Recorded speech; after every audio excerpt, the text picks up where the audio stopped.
Hello and happy day 5 of Summerween. Can you believe that we're already 5 days into this readathon? It's about 12 o'clock right now in the afternoon. It's around noon. I've just been up to a few different things this morning. I was out and about. Last night, I did end up reading 2 more short stories from this horror collection.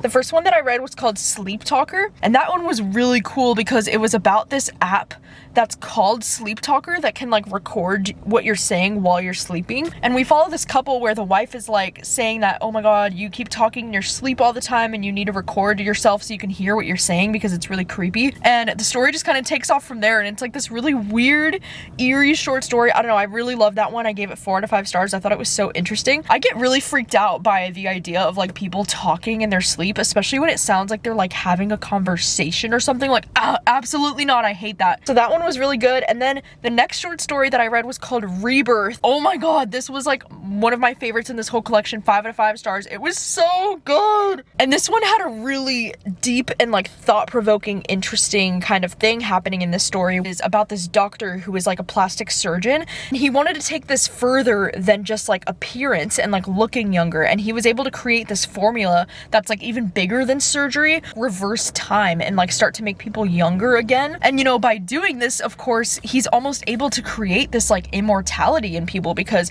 not only is he able to like start reversing aging, but with, you know, reversing aging, he's also like curing certain diseases and different things like that, because since people are going back in time, they're going back in time to like before they had cancer or before they developed certain diseases. And it's just really interesting. And the story is called Rebirth because of something really interesting that I don't want to spoil for you, but holy shit, that was so thought-provoking and so interesting.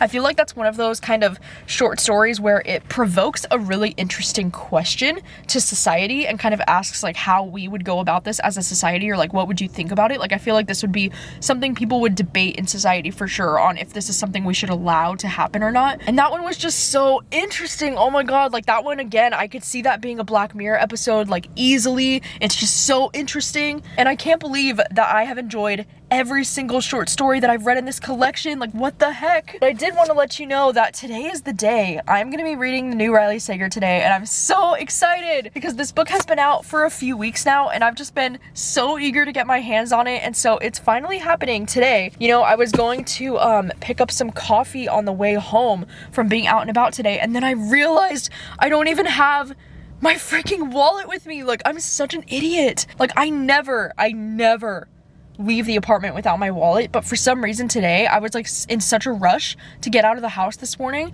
that I fucking left my wallet at home. So I was like, oh my god, I can't even get coffee. Like, this sucks. So I guess I'll just have coffee out of my fridge. Ugh.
It is now 3:30 in the afternoon already. This day is just flying by, but I did want to update because I have started on The Only One Left, and I'm about 110 pages into the new Riley Sager, and I've just been so excited. I've had like kind of a busy afternoon. I don't know, there's just been so many things going on. I was also taking the like Instagram photos for the day with like it's like book covers with orange or black on the cover, so I was taking pictures for that. And then also Dutton Books, like the actual book publisher, of this Riley Sager book posted about Summerween on their Instagram, which was so cool and so unexpected. They actually tagged our This Is Summerween Instagram and they said, oh, we heard spooky season came early thanks to Summerween.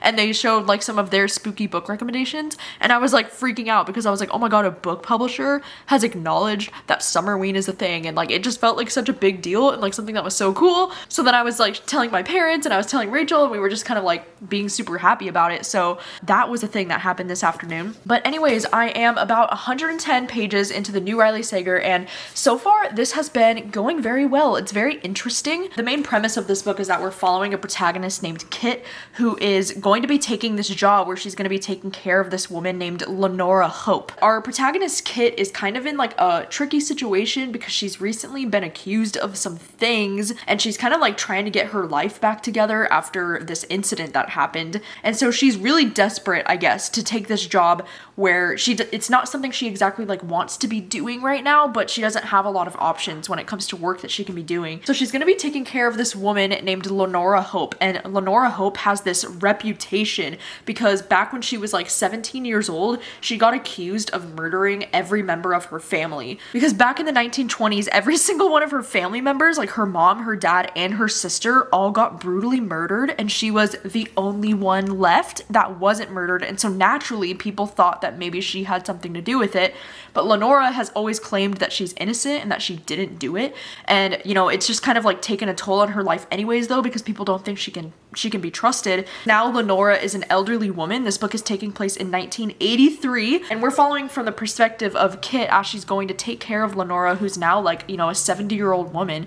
And it's really unique because she lives on this really big mansion that is, you know, it's still the mansion that her family got murdered in, and it's like on the edge of this cliff. And this book is already having really great atmosphere when it comes to like this creepy gothic mansion. I like how, you know, they're describing that this mansion was built kind of like crooked and weird, so like it feels like you're like tilting in certain rooms, and like I don't know, the vibes are just really great so far. I also like the eeriness of like we don't really know if we can trust Lenora, but then also Kit as a protagonist really seems to have some kind of mysterious elements to her past as well. I got to my first like not like plot twist, but something that was in the plot around 60 pages in. I was like, oh shit, okay. Like I think it's really interesting. I like that these two characters, Kit and Lenora, seem to have some things in common where they can relate to each other for certain reasons that I really like. And I don't know, I think it is a little bit of a slow start for me, but I also do like the way that Riley Sager is like setting up the story and setting up the characters.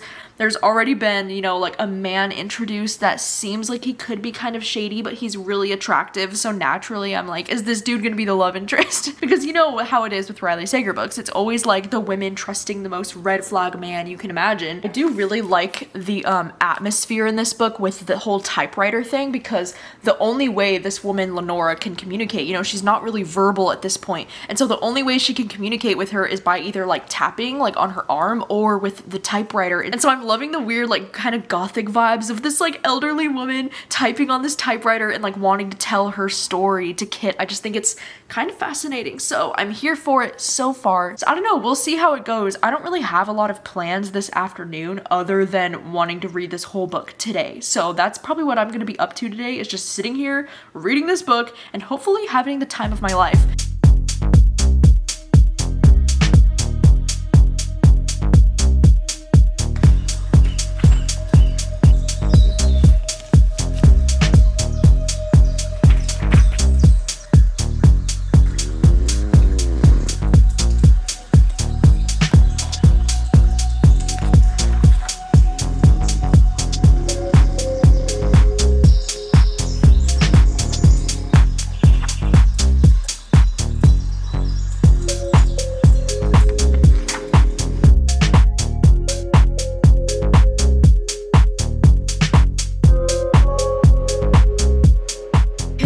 It is just after 5 o'clock in the afternoon now, and I have still been reading The Only One Left. I am now 245 pages into it.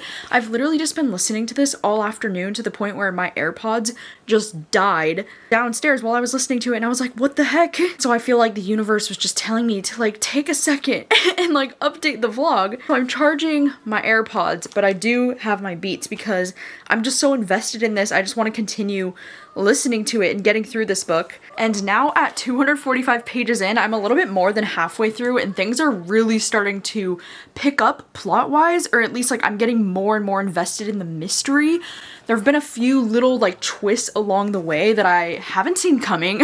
I have written down 3 different predictions for like things that I could see happening in the story, but so far I haven't gotten the answers for any of them yet. But there is something right now that's happening in the plot that I am pretty invested in, like trying to find out the truth. I feel like so much of this book, it's kind of feeling like this kind of slow burn atmosphere, like this gothic atmosphere story where we're just trying to find out the truth about Lenore's past and what really happened. I do think the pacing in this book can be a little bit slow, at least like compared to some of Riley Sager's other books. Like the pacing is definitely a bit of a slow burn, but to be honest, I don't really mind it because I'm liking the atmosphere so much, and I am really liking following Kit as a protagonist. She's definitely one of my more favorite protagonists that we've followed, at least compared to the last few Riley Sager books. She's a huge improvement over some of the other protagonists we've had in the last couple of years, because I feel like the main reason why I ended up not liking Survive the Night and House Across the Lake as much as I did was because I couldn't stand the protagonists in those books, and I just thought they were making stupid decision after stupid decision. But now with this protagonist, with Kit, I feel like the way she's going about things is pretty smart, or at least I understand why she's doing the things that she's doing. And so I'm really liking Kit as a protagonist, even though I don't trust Kit as the narrator and I don't trust Lenora and like her storytelling, but I think it makes it even more interesting and I'm more invested in the story because I don't trust them.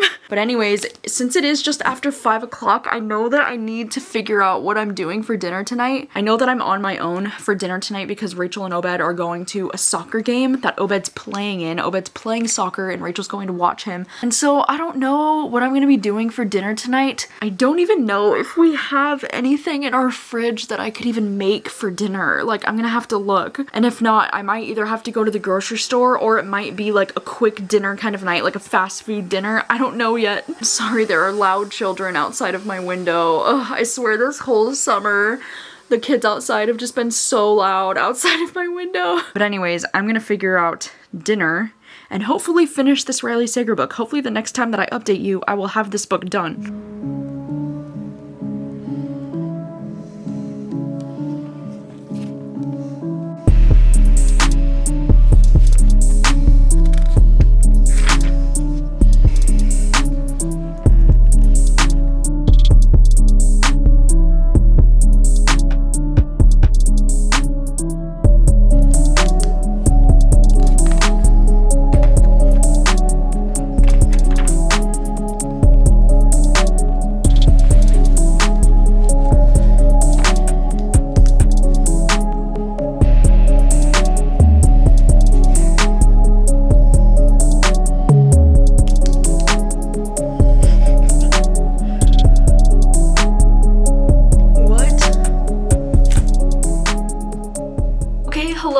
About 9:30 at night, but I wanted to update because I have finished the only one left. I apologize for the I don't know, I feel like I was really terrible at vlogging throughout the day, and I feel like, you know, it's day 5 of this readathon and I feel like vlogging wise I am like hitting a wall, and so I apologize. I just like forgot to keep bringing out my camera at every opportunity, and then my camera battery died and I had to charge it, and it was just like a whole thing. But reading wise, it was a really great day because I was able to read the entirety of the new Riley Sager. Oh my god, I don't even know how to feel about this book. I have some mixed feelings on this one. I think rating wise, I feel like I'm gonna give this one 4 stars because I had a pretty good time reading this book today. The only reason why I'm not giving this book a full 5 stars, well, for a few reasons.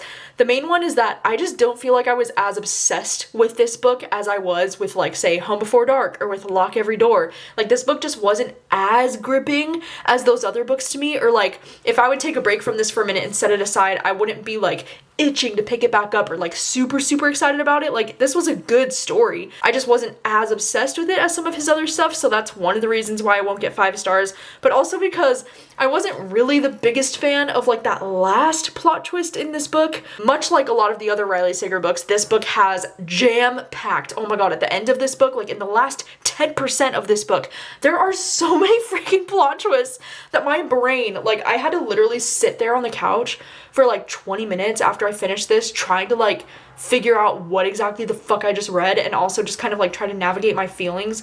And like, it's been almost 2 hours now since I've finished the book, and I've just been, you know, I took a shower, like I was just taking a long time to think about it because I'm like, what the fuck did I just read, my dude? And so I wasn't the biggest fan of the final plot twist in this book, and then there was like 2 plot twists, I want to say, that I kind of saw them coming. Like, I wrote down a prediction that was pretty damn close to what happened. Like, I was a little bit off about this one thing, but I was really close to predicting certain things that happened in this book. So some of the things weren't the most surprising to me, but then there were a few things that did really surprise me about the ending of this that I really liked. But oh my god, it's like, it's so hard to talk about this book without any spoilers, so that's why I'm trying to be like super vague about it. But I did not like the last twist, like the final twist in this book. I was not a fan of that.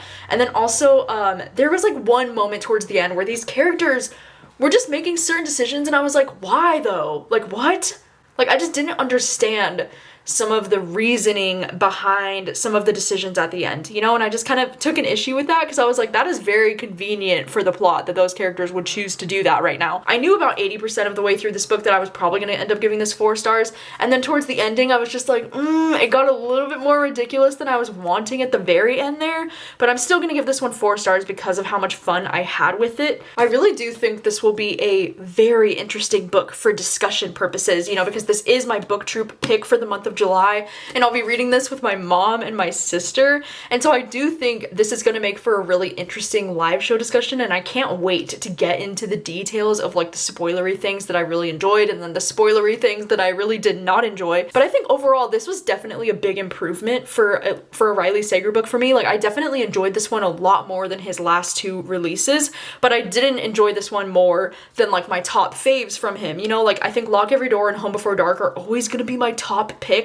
And then The Last Time I Lied is pretty close behind that, and then maybe this one will be coming in around 4th. I really did love the atmosphere in this book though. I think that's like the biggest positive that I can say about it, is I loved the kind of like gothic mansion on the side of a cliff atmosphere in this, and I loved the like old lady typing on a typewriter and that's the only way she can communicate with the caretaker. Like, that whole aspect of the book was so unique and like creepy and fun to me. I also liked the kind of like creepy vibes of like, you know, every time she was in the room with Lenora, she would be like, oh my god, like I feel like there's eyes on us, or like somebody's watching us, or she thought she would hear wind and she thought it might be a person like walking in the room, like she couldn't tell the difference between the sounds of like footsteps or was it wind. The atmosphere was great. It was spooky, it was fun, it was creepy, it was everything that I was hoping it would be with a cover this gorgeous. And I really did like Kit as a protagonist. She's definitely one of my more top favorite protagonists when it comes to Riley Sager's, you know, because as I was mentioning in that previous clip, some of his protagonists have like really just gotten on my nerves in the last couple of years, but I definitely think Kit is one of my favorite protagonists. Yeah, this book was definitely, it was a wild ride to say the least. I feel like this is one of those books where it definitely feels more like a slow burn mystery kind of story up until the last like 10%, and then shit just really hits the fan and things just get very chaotic and overwhelming, and you feel like a chicken with your head cut off at the end because there are just so many things being thrown at you left and right. And like, I don't know how I feel about some of those things at the end though. I'm just like, So yeah, I think this was a 4-star for me. My brain feels absolutely fried from like reading so many books back to back to back to back days, because I'm pretty sure, I mean, I haven't really checked, but I'm pretty sure I've read 5 books in the last 5 days. Have I?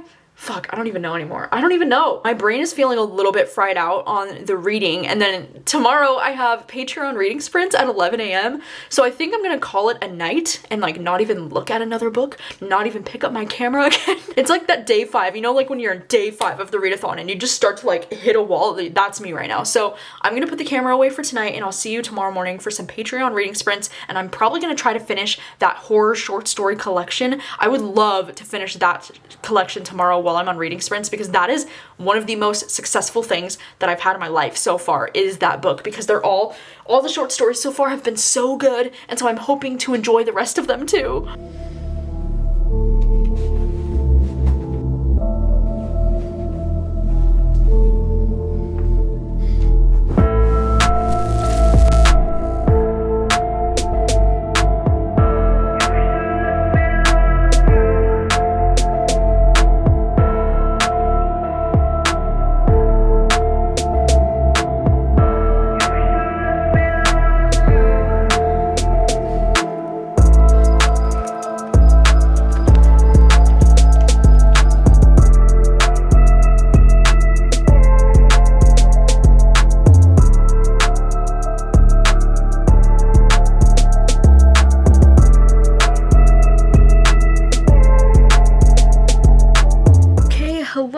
afternoon. It is day 6 of Summerween. Last night was kind of a long night for me. I was literally almost awake until 4 a.m. I don't know why the insomnia just like hit me so hard last night, even though I was so tired. And then this morning I still woke up around like 9:30. I was like trying to sleep in a little bit later than that because I only got like 5 hours of sleep.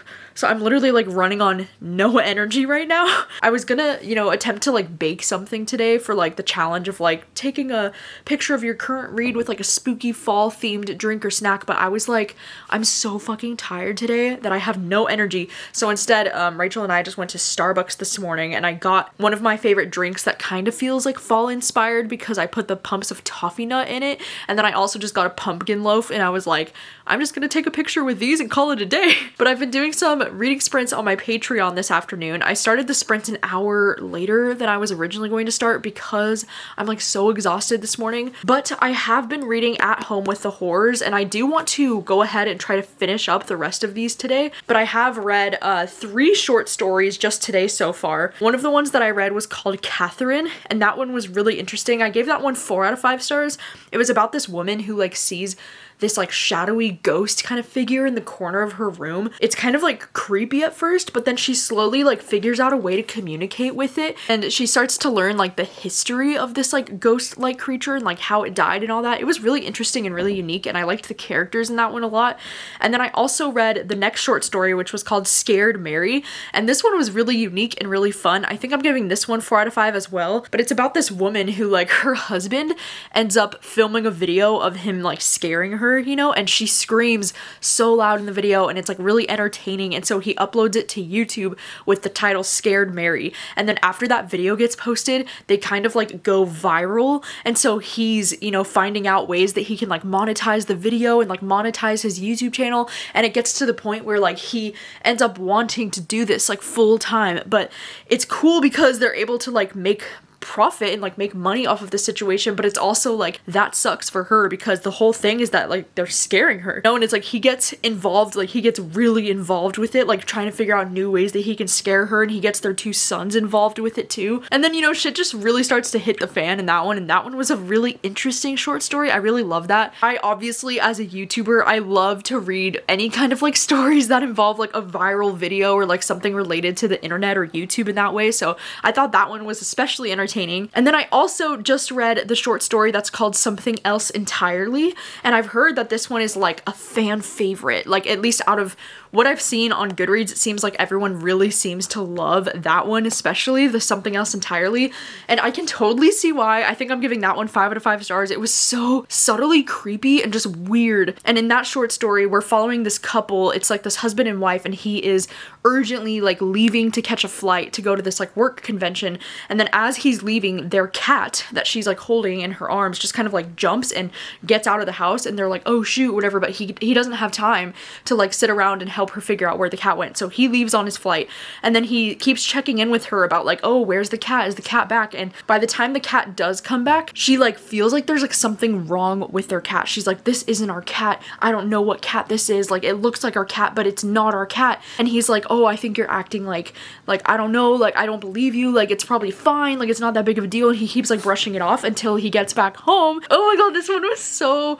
creepy and weird. It was also reminding me a little bit of like Pet Sematary kind of vibes, at least with the cat kind of acting weird and like looking strange. I don't know why it was reminding me of Pet Sematary, but that one was really good. The ending of that one was like, ugh!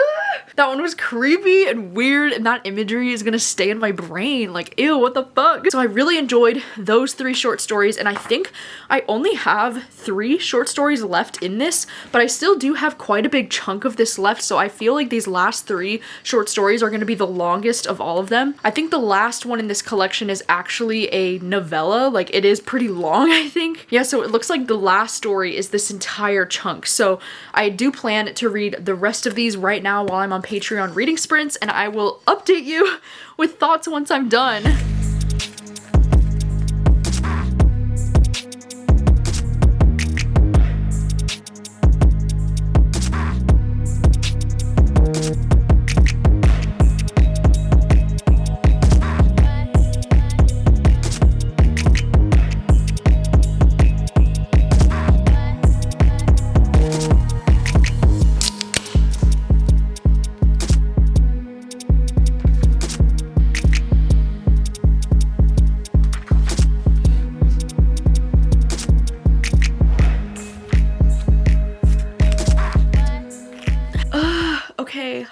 it's the end of day 6 of Summerween, and I just finished At Home with the Horrors. I finished the final 3 short stories, and holy shit, this was an easy 5 stars. This is probably my favorite collection of short horror stories that I've ever read in my freaking life. I actually went back in here and I like annotated it, and I like went in and highlighted all of my favorites and put my ratings next to it because why not? You know, like how adorable.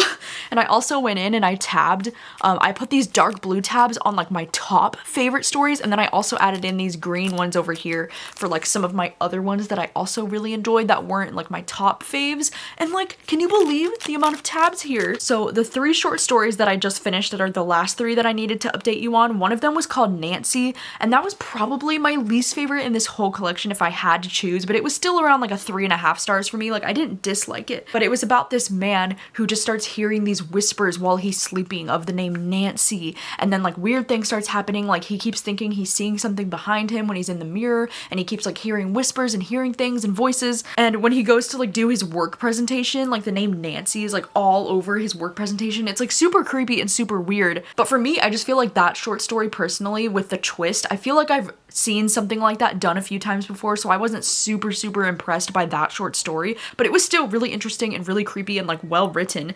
And then the next short story was this one called People You May Know, and that one was also really interesting. I think I gave that one around like 4 stars, but that one was basically about this guy and his wife, and they have this baby, and they're just like living their lives when one day he's looking on Facebook and he sees this profile pop up for this girl named Pepper that he used to know back when he was in like high school or college, and he used to be pretty obsessed, like low-key obsessed with this girl, and he actually went out with her once. And so it's about him trying to like get to know this girl again, and then like things happen, and it's really interesting. I'm gonna lie, like the ending of People You May Know was a little bit confusing for me. Like I finished it and I was like, wait, what the fuck?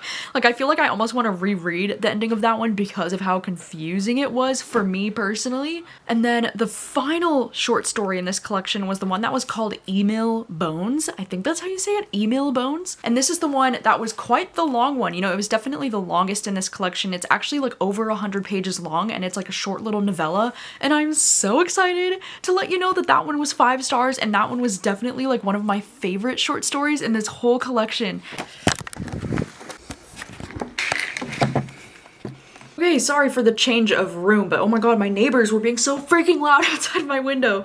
But anyways, the last short story in this was definitely one of my favorites. It was really interesting. We were just following this woman and her young son who were like moving to a new town after she had recently dealt with this divorce. She's working in the library, and then one day while she's in the library, she finds this like weird book that's like one of those kind of like childhood books that's just full of a bunch of different like nursery rhymes or something like that, but they're like super creepy. Like it says, there was a boy named Email Bones who would like to be your friend, but once you let him in your home, he may never leave again. Like that kind of stuff. And she just finds like, and she ends up reading this whole book of like these creepy little riddles, and it gets darker and darker the more that she reads it. And then after she reads this book, she just kind of like sets it aside and doesn't think too much of it. But shortly after that, some weird things start happening to her family and to her son. And honestly, this one reminded me so much of The Babadook. If you've ever seen that horror movie, The Babadook, it's always been one of my favorite horror movies. And this one definitely reminded me of that. It had very similar kind of like vibes and like storyline, I thought. So I thought that was really well done. And I also just think that the characters in general in that final short story were so interesting, because she does end up meeting this guy at the library named Hugo. And there's also like a romantic kind of subplot like going on with her and this guy named Hugo that I was really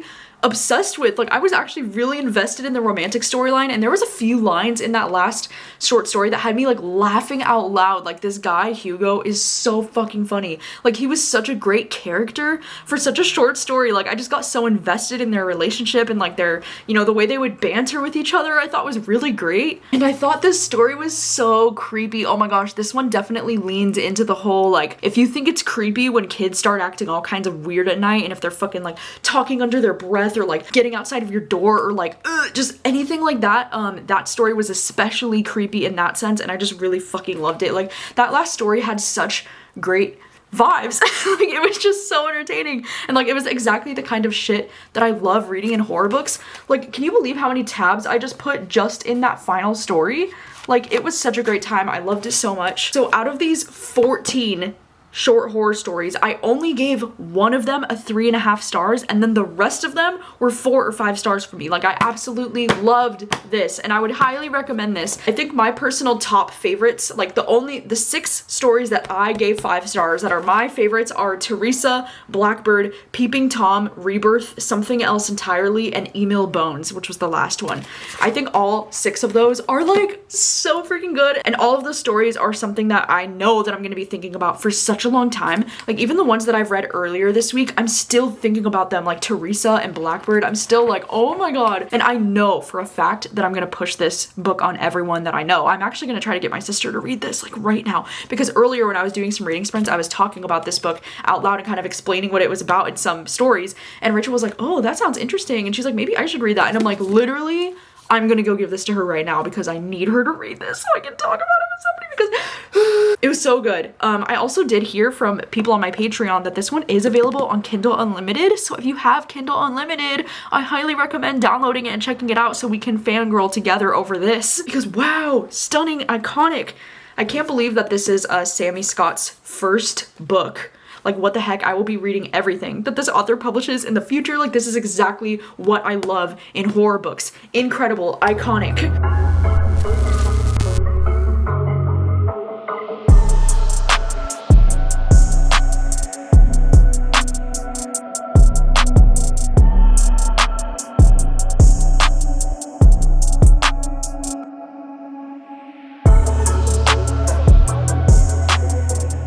Good morning. It is day 7 of Summerween. We've made it to the end. I can't even believe it. Last night I fell asleep kind of early for me. I mean, I fell asleep just around like 1 a.m. and I had one of the best sleeps that I've had in so long. Like, I didn't realize how freaking exhausted I was and like sleep deprived from this whole week, and I feel like a brand new freaking person. And this morning it was really nice. My sister made this really nice breakfast with like French toast and bacon, and the French toast, it was so cute. She put like a pumpkin pie spice in the French toast so it tasted kind of like fall, which was really incredible. I know today it's a little bit too warm, if I'm being honest, to wear this crew neck because it's like 75, almost like 77 degrees out today, but because it's the last day of Summerween, I just want to be all cute and cozy with my crew neck. I decided to come to one of my local coffee shops. I was gonna go down to the local bakery, but oh my god, it was so freaking crowded down there. I don't know what the heck is going on down there today, but I was like, yeah, no, this is not gonna happen. So I'm at one of my local favorite coffee shops, and I brought the last book that I'm hoping to read for Summerween, which is Everything the Darkness Eats by Eric LaRocca. And you know, this is the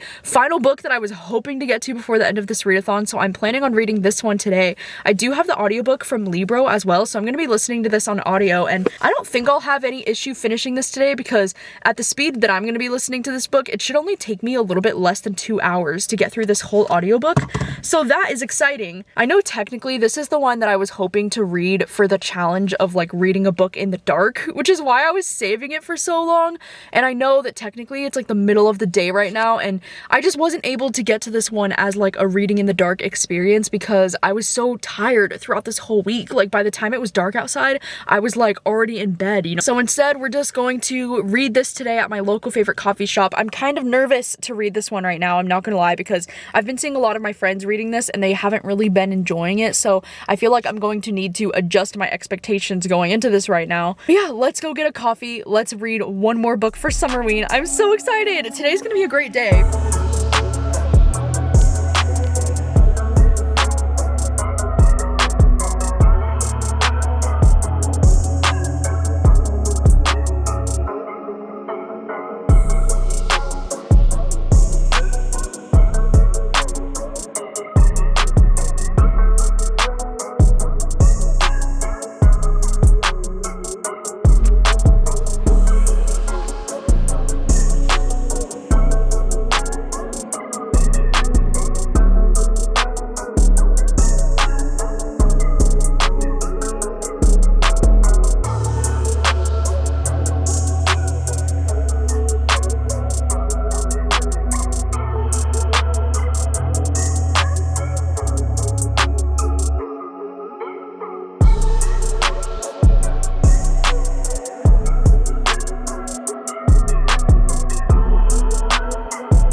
hello. It is just after 5 o'clock. I am home from hanging out at the coffee shop for a while. I was there for about like 2 hours, and I did manage to read the entirety of Everything the Darkness Eats while I was in the coffee shop. And so I went into this book knowing absolutely nothing. Like, I did not even read the premise before I just jumped into this book. And this is a horror book. This is actually the first full-length novel from Eric LaRocca. And Eric LaRocca, I just want to preface this by saying Eric LaRocca is one of my favorite horror authors. He's written so many of my favorite horror novellas, and this is his first attempt at like a longer form of fiction, because all the stuff he's published in the past have been like short stories or like novellas. And so this is his first full-length novel, even though this one is rather short as well. This one's only about 220 pages. But in this story, it is a horror novel. It takes place in a small town in Connecticut where a string of disappearances have happened lately. Like, some people are going missing. We don't really know what's going on. We mainly follow from two different perspectives. We follow from the perspective of this character named Ghost. And we also follow from the point of view of this guy named Malik, and he has this husband named Brett. And it's really weird and kind of like, I don't know, I thought this story was really weird and kind of hard to get into because we follow two of those different points of views, and it doesn't really seem like those stories or the characters connect in any way until much later on in the story. It honestly almost reads like they're two separate stories for most of the book. I think for me personally, I was a little bit more invested in the chapters with the two husbands, with Malik and Brett, but I also just struggled to get into this book for some reason. I don't know if it was just the writing that wasn't really gripping me. The writing was very flowery, and it had a lot of like similes and a lot of metaphors and different things like that, which I didn't necessarily mind, but I don't know what it was. I just found it so hard to get into this book. Like, for the first 100 pages, I just wasn't really that invested, and I also feel like that just kind of continued throughout the rest of the book. I feel like it was a little bit odd that the characters, like some of the characters had such strange names like Ghost, and there was another character named Heart. I also do want to warn you that this book does have some pretty intense trigger warnings for things like, you know, some violent homophobia, a lot of really intense like homophobic slurs. There's also a lot of like sexual violence in this book, and very descriptive gore, which I know you would probably expect now when you go into an Eric LaRocca book, because he's pretty much known for writing some really like brutal, grotesque horror scenes. And it's not the brutal horror that bothered me so much in this book, but I do think that the homophobia and the, you know, really violent sexual assault and like sexual violence scenes, like those were definitely a lot harder for me to stomach. And I don't know why I, for some reason, wasn't expecting religion to play as big of a role in this story as it ended up playing. Like, I feel like I was just talking about in my last Summerween vlog how I don't know why these days I tend to avoid stories that have like heavy religious themes in them, just because that's not something I'm the most interested in reading these days, especially because I'm not a religious person myself, and reading about religion and extreme like religious situations like this can just kind of make me feel like uncomfortable and like less invested in the story for some reason. And this one definitely had a lot of dark, you know, like religious themes happening in it, especially towards the end of the book. I also just feel like, I don't know, as we got closer to the end of this book and things started to make sense, because I feel like for most of this book, you're just kind of left in the dark and you don't really know like what's going on. And I would even go as far as to say like, what even is the plot of this book really? Like, I just kind of find it hard to explain because there's not a lot going on. It's really slow, it's really repetitive. But then even towards the end, I just thought the reasoning behind the main villain of the story, the reasoning was just so, I don't know, it was so weak for me, and I just wasn't satisfied by where the story ended up going. Really sad. I'm really sad. It like honestly kills me to say this, but I think this one's gonna be a 2-star for me, which sucks because I do love Eric LaRocca and I love his writing, and usually his books really work for me. Like, I'm definitely a huge fan of his other horror books, but this one just wasn't a top favorite of mine, and I just wish that I had gotten more invested in the story. Like, I just didn't really care too much about the plot or the characters or what was happening in this one. But with that being said, you know, I still do plan to read every single Eric LaRocca book in the future, because there is something about this author in his writing that just really speaks to me, and I do think that he's good at writing horror, and I still stand by that, because even though this book wasn't a win for me, I still think the writing, like some of the grotesque horror stuff in this book was a little bit like, oh god, it was really gross, and like it's exactly what I'm expecting when I pick up an Eric LaRocca book, you know? But even though this one wasn't a win for me, I'm still glad that I got the chance to read this one, because now I have completed 7 books for Summerween. It's so wild that I was actually able to read 7 books this week, and like that's not even including any manga or graphic novels, because I was really hoping to get to Death Note at some point this week, but I just didn't get around to it. So I read 7 novels, like full-length novels every day of this week. Like, I can't believe I finished a book every day of this week. That is so cool. I think for sure my favorite thing that I read for Summerween this year was the short story collection, the At Home with the Horrors. I think that's by far my favorite thing that I've read for this readathon. I already started pushing it on my sister. She read 2 of the short stories last night, and she's gonna start reading that book because of how much I just like hyped it up. That book is probably gonna be like in my top favorites of this year, which is just so crazy. I just loved it so much, and I just had so much fun with Summerween this year. I wanted to definitely take the opportunity right now to say thank you so much to everybody who participated in Summerween this year. I feel like every year, to me, it just feels like Summerween is getting bigger and more fun and just amazing every single year. And that's because of, you know, the people in this community. It's because of you guys who just hype it up and just get so excited about Summerween, and it makes me even more excited about Summerween. I also just wanted to say a huge shout out to my sister and to say thank you so much, because my sister has been a huge help with this readathon. She's been pretty much running our Summerween Instagram for this whole week, which has been such a huge help because the Summerween Instagram gets a lot of traffic over there. Like, there's a lot of stuff happening on that Instagram this week. And so I just wanted to say a huge shout out to my sister. Big thanks for helping me out this entire week. She's been a huge help, and it's amazing and incredible, and I'm so lucky to have her. And thank you so much to everyone in the community who made this readathon as fun as it was. I genuinely appreciate it so much, and I can't wait for next year. I think Summerween is just like my baby. I just love this readathon so much, and I hope you had an amazing time. You'll have to let me know, how did Summerween go for you this year? How many books were you able to read during Summerween, and did you find any new favorites during the readathon? I would love to know. Thank you so much for hanging out with me during this week and during this vlog. I really appreciate it, and I will see you very soon with another video. Bye. I don't need to analyze every word that comes out is a lie.